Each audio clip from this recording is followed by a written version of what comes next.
Hello everyone, this is Malice from Lightware, live from Amsterdam ISE 2020. We're really delighted today to introduce our new modular matrix at ISE 2020. As you know, our MX2 series, HDMI 2.0, DisplayPort 1.2, was really popular.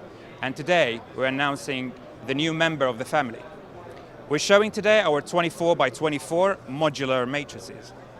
It actually has 6 input boards in total for any control system, from a USB-C to GPIO to a KVM feature. The next 24 ports, it comes in 6 slots, which allows you to have HDMI 2.0, DisplayPort 1.2, our OPTG fiber in and out, or our OPTC extenders. In reality, this box will allow you to mix and match any input to any output.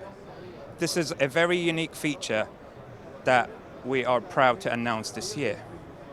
This will make all AV integrators' job really easy, and you can design your specific project to a specific board and mix and match.